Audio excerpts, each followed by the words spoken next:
여러분, 킹덤 오브 헤븐이라는 영화를 보셨습니까? 이 영화는 리들리 스콧이라는 감독이 제작했고 20세기 폭스사가 배급한 블록버스터 영화입니다. 이 영화의 배경은 제3차 십자군 전쟁을 하고 있는데요. 예루살렘 왕국과 이슬람 제국 간의 전쟁을 다루고 있습니다. 그런데 이 영화는 시작부터 안타까운 이야기로 전개됩니다. 예루살렘 왕 발두인 4세가 젊은 나이에 나병에 걸리고 말았습니다. 그는 용맹스러운 왕이었습니다. 의로운 왕이었습니다. 그랬던 그가 나병에 걸리니 많은 관객들의 안타까움을 자아냈습니다. 몸은 점점 썩어가고 환부를 숨기기 위해 긴 망토를 입고 가면으로 얼굴을 가렸습니다.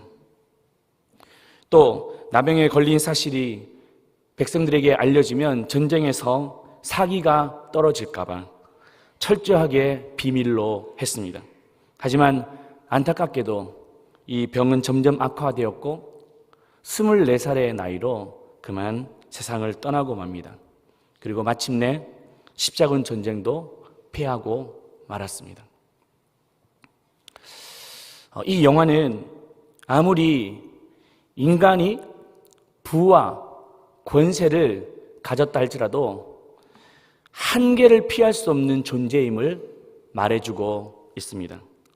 우리는 성공과 부로 내 약함을 숨기려고 합니다. 하지만 인간은 근본적으로 자신을 숨길 수 없습니다. 내 약함을 숨기려고 하면 결정적인 순간에 더 수치로 드러나게 되고 그 수치를 가리기 위해서 더 큰 고통을 감수해야 합니다. 성경은 이스라엘의 역사입니다. 그런데 오늘 본문의 말씀은 이스라엘의 역사가 아니라 이방 나라 아람에 관한 이야기입니다. 특별히 아람 나라의 군대 장관이었던 나아만에 관한 이야기입니다. 그는 부와 권세를 가졌습니다. 그리고 국가적으로 큰 공을 세웠습니다. 왕의 신임을 받게 되었고 온 국민들의 존경을 받았습니다. 그랬던 그가 갑작스럽게 한계와 약함이 찾아오기 시작합니다. 1절입니다. 아람 왕의 군대 장관 나아만은 큰 용사이나 나병 환자더라. 나병은 단순히 육체적인 고통 이상의 질병입니다. 살이 썩어 들어가고 악취가 나고 살점이 뚝 떨어졌는데도 고통이 느껴지지 않습니다. 무감각한 병이죠. 전염성도 강해서 발병 즉시 격리 조치 취해야 합니다. 또 나병은 고대 시대부터 하늘의 저주를 받았다라고 해서 많은 사람들의 비난과 정죄, 수치를 당해야 했습니다. 그러니 나아만은 아무리 성공하고 부와 권세를 가졌다 할지라도 큰 병 앞에 아무 소용이 없었습니다. 인간은 참 강한 것 같습니다. 하지만 지극히 약한 존재입니다. 아무리 자녀가 잘 되고 또 물질적인 번영을 누린다 할지라도 큰 병이 찾아오면 속수무책입니다. 또 건강하고 명예를 가진다 할지라도 무자해하는 이루 말할 수 없습니다. 또 사업이 성공하고 몸이 건강해도 자녀가 아픈 손가락이면 너무나도 자신감이 떨어집니다. 나아만은 모든 것을 다 누렸습니다. 하지만 병 때문에 사람들 앞에 나설 수 없었습니다. 그리고 자신의 환부를 가리기 위해서 두꺼운 갑옷을 입어야 했고 또 무거운 가면을 써야 했습니다. 사람들이 모여서 삼삼오오 무슨 얘기만 하면 혹시 내기하는 거 아니야? 수근수근 하는 거 아니야? 그런 마음으로 점점 마음은 예민해져 가고 몸도 지쳐갔습니다. 그러던 어느 날 우연히 이스라엘 진영에서 포로로 잡아왔던 어린 소녀가 자신이 시키는 대로 하면 이 병을 나을 수 있다라고 말합니다. 3절입니다. 이르되 우리 주인이 사마리아에 계신 선지자 앞에 계셨으면 좋겠나이다. 그가 그 나병을 고치리이다 하는지라.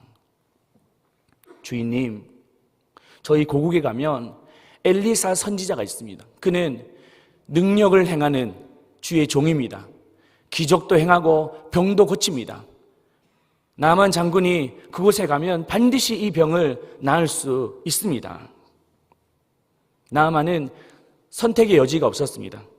지푸라기라도 잡는 심정으로 먼 길을 떠납니다. 당시 아람에서 엘리사가 있는 사마리아는 250km 되는 긴 거리입니다. 지금처럼 도로가 잘 뚫려 있는 것도 아니고 자동차가 있는 것도 아닙니다. 그래서 도보로 가야 하고 짐승을 타고 가야 했습니다. 그리고 그곳은 험악한 산악 지역입니다. 또 중간중간에 강도의 위협이 있는 곳입니다.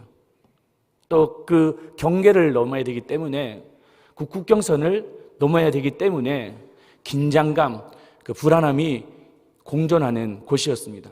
그래서 한 달이나 걸리는 긴 거리였습니다. 하지만 중요하지 않았습니다. 내 병만 나을 수 있다면 그 어떤 것도 기꺼이 감당할 수 있었습니다. 그렇게 먼 길을 달려와 수소문 끝에 엘리사 집 앞에 섰습니다. 그런데 엘리사의 처방은 너무나도 충격적이었습니다. 10절입니다. 우리 같이 읽겠습니다. 엘리사가 사자를 그에게 보내 이르되 너는 가서 요단강에 몸을 7번 씻으라. 내 살이 회복되고 깨끗하리라 하는지라. 엘리사는 문 앞에 나오지도 않았습니다. 한 종을 시켜서 하는 말이 당신이 낫고 싶으면 저기 요단강가에 7번 몸을 씻으십시오. 나아만은 기가 막혔습니다. 나아만의 마음속에는 특별한 처방을 기다렸을 거예요. 뭔가 의학적인 처방 아니면 안수기도를 하든지 제사의식을 치르든지 신성한 기적을 바랬습니다. 자신은 높은 지위의 지휘관입니다. 그래서 특별한 대우를 바랬을지 모릅니다. 하지만 단순히 요단강에 몸을 7번 담그라. 이게 답니다. 게다가 요단강은 깨끗하지 않는 물입니다. 그래서 불쾌감은 이루 말할 수 없었습니다. 그래서 이렇게 말합니다. 12절. 다메섹 강 아바나와 바르발은 이스라엘 모든 강물보다 낫지 아니하냐. 내가 거기서 몸을 씻으면 깨끗하게 되지 아니하랴 하고 몸을 돌려 분노하여 내가 이 더러운 물에 몸을 씻기 위해서 그렇게 긴 거리를 왔는가.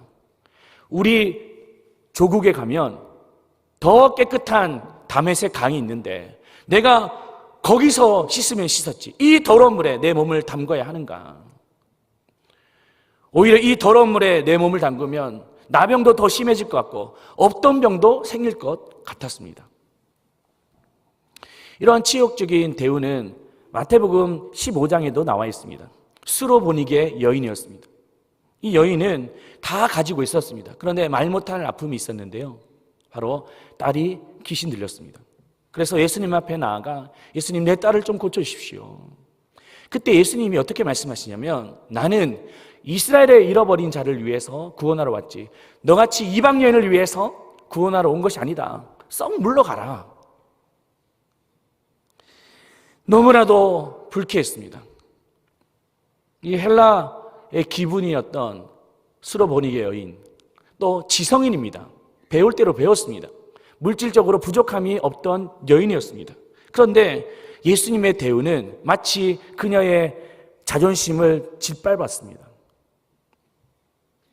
그런데 여러분, 때로는 하나님이 우리에게도 이해할 수 있는 방법으로 도저히 이해가 안 되는 방법으로 대하실 때가 있습니다. 그러면 우리는 어떤 반응이 제일 먼저 나갈까요? 거부감이 듭니다.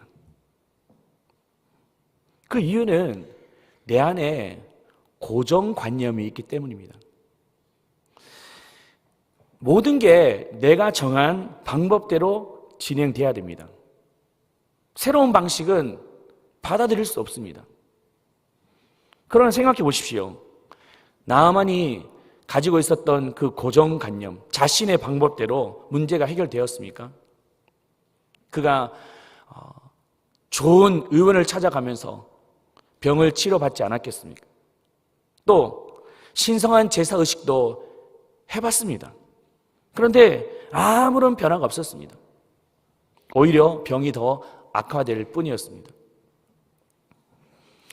신조어 중에 답정너라는 말이 있습니다. 들어보셨습니까? 우리 젊은이들은 알 건데요. 답정너. 이 말은 내가 답을 정했으니 너는 대답만 해 라고 말하는 겁니다. 이런 모습은 대화가 안 돼요. 소통이 안 됩니다. 아무런 삶의 변화가 나타나지 않습니다. 근데 이 모습을 마치 하나님에게도 똑같이 하는 거예요. 하나님, 내가 답을 정했으니 내가 정한 답대로 해주십시오. 내가 이 방법과 이 방법 통해서 이루고자 하는 그 답을 찾고자 원하니까 하나님은 내 방식대로 해주십시오 라고 말하고 있는 거예요. 그런데 여러분, 이러한 답정너는 아무런 삶의 변화가 없습니다. 기적도 없고 간증도 없고 회복도 전혀 나타나지 않습니다. 이미 자기가 답을 정했기 때문이죠. 나아만도 아무런 소득 없이 아람으로 돌아가고자 했습니다. 그런데 그때 그 나아만을 가로막고 있는 사람들이 있었습니다. 바로 나아만의 종들입니다. 그들은 나아만을 가로막고 이렇게 말합니다. 13절입니다. 그의 종들이 나와서 말하여 이르되 내 아버지여, 선지자가 당신에게 큰 일을 행하라 말하였다면 행하지 아니하였으리까 하물며 당신에게 이르기를 씻어 깨끗하게 하라 함이리까 하니. 이 말은 나아만의 현실을 직시하게 해주는 충언이었습니다. 나아만 장군이요, 만일 선지자가 당신의 큰 일을 행하라고 했으면 기꺼이 하지 않았겠습니까? 산골짜기 가서 약초를 캐와라, 아니면 무리한 돈을 요구했을 때 기꺼이 드리지 않았겠습니까? 왜? 이 병을 치료하기 위해서는 그 어떤 것도 희생을 감수할 준비가 되어 있기 때문입니다. 그런데 엘리사가 단지 7번 요단강에 몸을 담그라고 한 것뿐인데 왜 이것을 마다하고 있습니까? 가만히 들어보니 종들의 말이 틀리지 않는 거예요. 그리고 이 충언이 결국 나아만의 고정관념을 바꿔 놓았습니다. 또 나아만의 마음을 부드럽게 유화시켜 주었습니다. 무엇을 뜻합니까? 공동체 안에 조력자가 그만큼 중요함을 말해주고 있습니다. 깨어있는 종들이 아니었다면 나아만은 다시 돌아가고 말았을 겁니다. 결국 병도 치료되지 못했을 겁니다. 그런데 깨어있는 이 종들이 충언을 해주었어요. 조언을 해주었습니다. 그런데 이러한 조력자의 모습은 종들만이 아니었습니다. 아까 우리가 살펴봤던 2절의 어린 소녀였어요. 이 어린 소녀는 예루살렘에서 포로로 잡아왔던 어린 아이입니다. 그런데 주인 나아만이 병들어 있는 모습을 보면서 너무 안타까운 거예요. 그냥 지나칠 수 있지 않습니까? 그런데 그 모습이 안타까워서 우리 고국에 있는 엘리사를 좀 만나면 치료될 수 있는데 그 마음으로 나아만 장군이요, 꼭 엘리사를 만나보십시오라고 그렇게 권면해주고 있습니다. 이 권면은 단순히 정보의 전달이 아니었어요.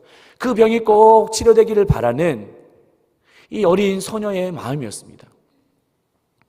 그 모습은 결국 죽어져가는 나아만을 살릴 수 있는 불꽃이 되었고 또 치유의 길로 인도해주는 안내자가 되었습니다. 신앙생활에서도 이러한 조력자의 역할들이 대단히 중요합니다. 어려움과 고통에 직면할 때 우리는 늘 고정관념이기 때문에 늘 생각해왔던 대로, 내가 바라봐둔 대로만 생각하는 거예요. 근데 그때 누군가가 조언을 해줍니다. 그렇게 하면 안 돼, 이렇게 한번 해봐 라고 말하면 예상하지 못했던 새로운 길들이 열리기 시작합니다. 또 낙심 가운데 절망 가운데 있을 때에 누군가가 해줬던 그 긍정의 말이 모든 부정의 상황을 긍정으로 바꿔낼 수 있습니다. 또 지치고 상한 마음에 큰 격려와 용기를 북돋아 주게 됩니다. 지금까지 여러분들 신앙생활 해오시면서 여러분 지금까지 혼자 왔다고 생각하십니까? 천만의 말씀입니다. 여러분들을 위해서 누군가가 무릎을 꿇었습니다. 여러분들을 위해서 보이지 않는 곳에서 눈물을 흘렸습니다. 여러분들을 위해서 기도해 헌신을 했습니다. 그 모습이 우리가 이 자리에 있는 거예요. 건강한 공동체는 어떤 공동체입니까? 조언을 공유할 수 있는 공동체입니다. 약함을 채워줄 수 있는 공동체입니다. 보면 다른 사람의 눈에는 보이지 않는데 꼭 우리 눈에는 뭔가 보이는 게 있어요. 저게 진짜 문제인 거예요. 또 저게 연약한 부분인 거예요. 하나님이 왜 보여주셨을까요? 다른 사람을 못 보는데 네가 그 문제를 가지고 비난하고 정죄하고 질타하기 위해서 보여준 게 아닙니다. 네가 그 문제를 묵묵히 감당해내라. 그 무너진 부분을 묵묵히 세워가라. 그 부족한 부분을 네가 채워가라 라고 보여주신 거예요. 그것이 바로 건강한 공동체의 모습입니다. 끌어안고 사랑하고 또 섬기고 인내해주고 용납해주는 모습이 바로 건강한 공동체의 모습입니다. 공동체의 힘은 대단합니다. 누군가가 위기를 겪고 있을 때 위로했던 그 위로가 평생을 가는 거예요. 낙심하고 절망 가운데 있었을 그때에 누군가가 해줬던 그 조언이 소망이 되고 다시 일어설 수 있는 능력이 될 수 있습니다. 그래서 공동체가 너무 중요한 거예요. 우리 교회 어느 한 권사님이 저랑 신방을 하는데 본인은 신앙생활을 너무 오랫동안 했다는 거예요. 그런데 자신이 놓치고 있었던 것이 바로 공동체였대요. 자신은 그냥 혼자 예배 잘 드리고 그냥 11조 하고 또 기도하면 자신의 신앙은 문제없다고 생각했답니다. 그런데 신앙생활 해보니까 또 목사님이 와서 계속 공동체 이 모임을 강조하니까 이제 알겠다는 거예요. 왜 공동체가 중요한지, 왜 영혼을 위해서 기도해야 되는지, 같이 아파야 되고 같이 기도 제목을 나눠야 되는지를 알 수 있겠다는 거예요. 그게 자신을 버틸 수 있는 힘이고 교회를 세우고 무너진 가정을 회복할 수 있는 길임을 그는 깨닫게 되었다는 겁니다. 여러분 꼭 배회하지 말길 바랍니다. 멀찍이 공동체 밖에 떨어져서 관람만 하는 그런 삶이 되지 않길 바랍니다. 공동체 안에 들어오십시오. 그리고 함께 부딪히며 함께 조언하고 같이 기도해 줄 수 있는 그 공동체가 되기를 축복합니다. 어느 한 나라에 A와 B 도시를 계획하고 건설했습니다. 그런데 A라고 하는 그 도시는 화려하고 세련됐습니다. 그런데 B라고 하는 이 도시는 A에 비해서 상대적으로 부족했어요. 그런데 몇 년이 지난 후에 태풍이 불어닥쳤습니다. 그러자 A라고 하는 도시는 나무가 뽑힌 나무가 건물을 부수고 사람들을 덮쳤습니다. 그래서 수많은 인명피해가 났습니다. 그런데 B라는 도시는 나무가 뽑히지 않았습니다. 모두가 다 안전했습니다. 태풍이 지나간 후에 조사를 해보자 이유는 간단했고 단순했습니다. 바로 나무를 심을 때 간격의 차이였다는 거예요. A라는 그 도시의 나무는 널찍이 심었대요. 그러니 바람이 불자 지탱해 줄 나무가 없었습니다. 그래서 다 뽑히고 말았던 거예요. 근데 B라는 그 도시는 나무를 심을 때 간격을 나무와 나무 사이의 뿌리가 서로 얽히고 설키도록 만들었다는 거예요. 그리고 두 번째 나무는 또 세 번째 나무와 뿌리가 얽히고 또 세 번째는 네 번째 다 연결돼서 아무리 태풍이 불어도 뽑히지 않았던 거예요. 이런 원리는 공동체에도 적용이 됩니다. 인생에 비바람이 칠 때 혼자 두 칸이 서 있으면 뽑히고 마는 거예요. 혼자 신앙생활 열심히 한다, 혼자 말씀 본다, 기도한다, 어느 정도는 가겠죠. 하지만 큰 시련이 찾아오면 뽑히고 마는 겁니다. 하지만 같이 기도해주고 붙잡아줄 때 안전할 줄로 믿습니다. 여러분, 이제 셀 모임이 시작됩니다. 이 셀 모임 너무 중요해요. 공동체예요, 공동체. 함께 붙잡아주고 지탱해주고 잡아주고 끌어주고 밀어주고, 이 모습이 평생 가는 거예요. 여러분, 이번 셀 모임이 시작되었는데 함께 동참하시고 그 안에 큰 축복을 누리시기를 바랍니다. 이렇게 외적으로 공동체의 조력자가 필요합니다. 그런데 하나 더, 내적으로도 반드시 필요한 것이 있어요. 그것은 바로 순종입니다. 순종. 14절 말씀입니다. 나아만이 이에 내려가서 하나님의 사람의 말대로 요단강에 7번 몸을 잠그니, 그는 요단강에 내려가서 7번 몸을 잠그기로 결단합니다. 그의 생각에는 이게 과연 될까 말까 고민이 많았을 겁니다. 하지만 그 생각 다 내려놓고, 고정관념 내려놓고 말씀하셨기에 내가 순종하겠다.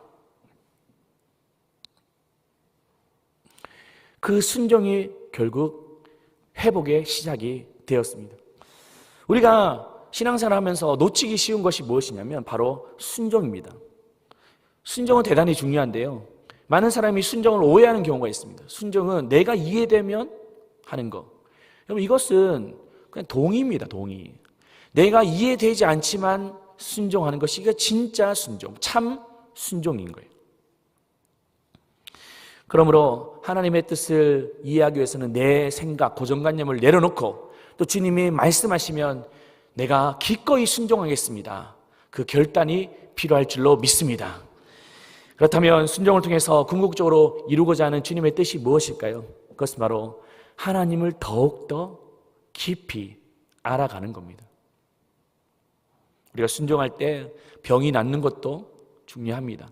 문제가 해결되는 것도 중요합니다. 하지만 더 중요한 목적은 바로 우리가 하나님을 제대로 만나는 거예요. 하나님이 어떤 분이신지를 제대로 아는 겁니다. 우리는 내 인생에서 이것만 없었으면 나는 더 잘 됐을 건데, 이러한 질병이 없었다면 나는 행복했을 건데, 이런 생각을 하고 있지 않습니까? 나만의 나병처럼 말이죠. 하지만 하나님은 왜 그러한 것들을 우리에게 주셨을까요? 그 이유는 바로 하나님을 더욱더 깊이 만나는 시간이기 때문입니다. 우리는 하나님을 만날 때 어떤 사색을 통해서 만나고자 합니다. 아니면 신학적인 연구를 통해서 만나고자 합니다. 물론 어느 정도 도움이 됩니다. 하지만 이러한 작업으로만 하나님을 나의 하나님으로 자리매김할 수는 없습니다. 오직 하나님이 살아계시고 지금도 역사하시며 우리의 삶을 섬세하게 인도하신다는 것은 우리가 언제든지 고난이 찾아오고 결핍이 찾아오고 문제가 찾아올 때 우리는 느낄 수 있는 거예요. 문제 앞에 울고 문제 앞에 쓰러져 보고 또 아픔 가운데 고뇌해 보고 자빠지고 또 그 문제 앞에 씨름해 보고, 그때 우리가 주님이 필요하다는 것을 알게 되는 거예요.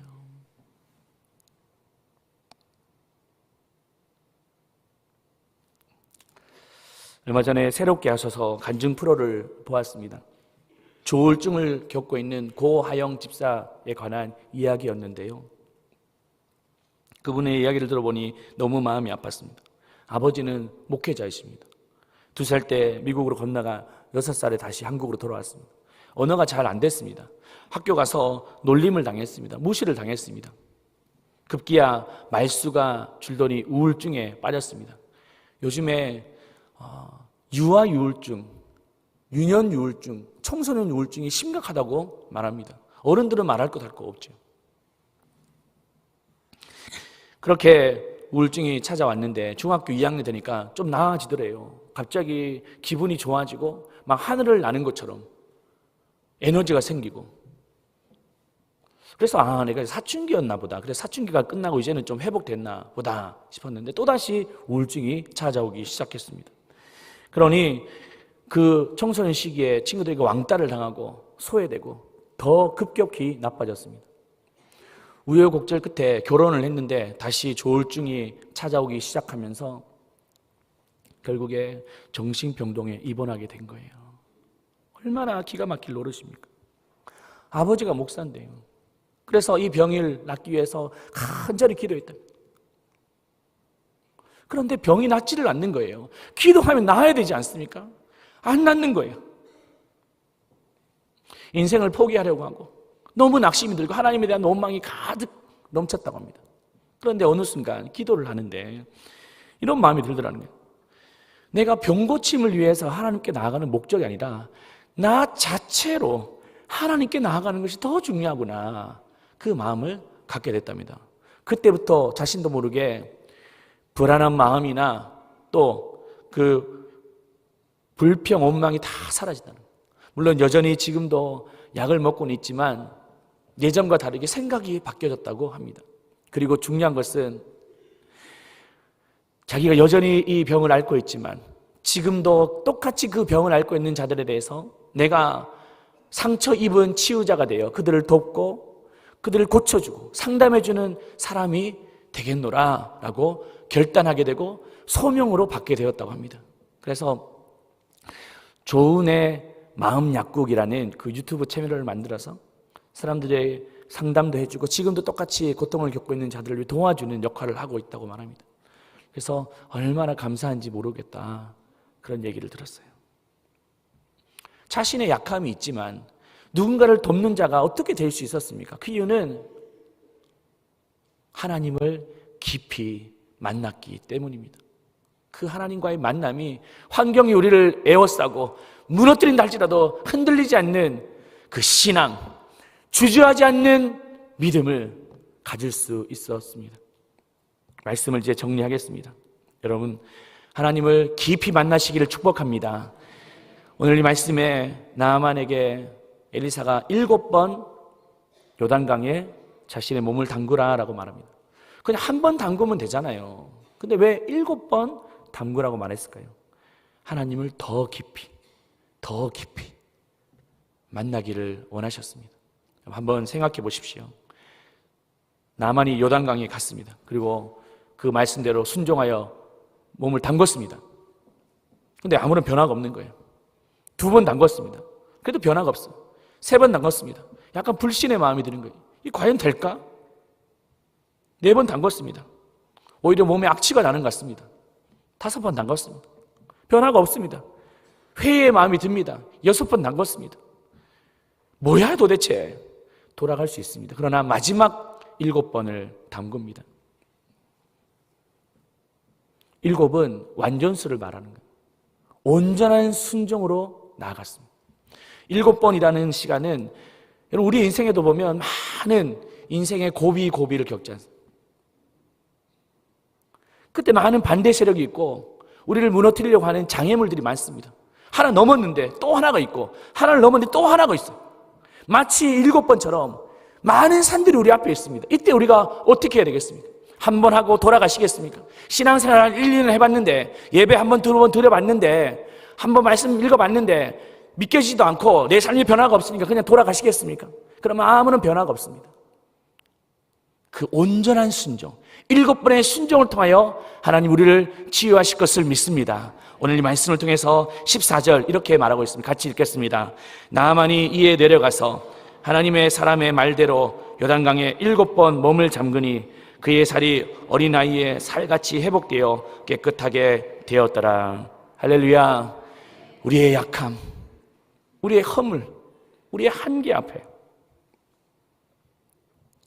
때로는 너무 낙심이 되고 돌아가고 싶고 포기하고 싶을 그때에 우리의 고정관념을 내려놓고 동역자의 조언을 듣고 온전한 순종을 통하여 마치 이 나아만 장군이 7번 몸을 담그고 깨끗한 살이 돋아나듯이 우리 영혼이 새롭게 돋아나고 살아나는 역사 우리 모두가 되시기를 주님의 이름으로 축복합니다.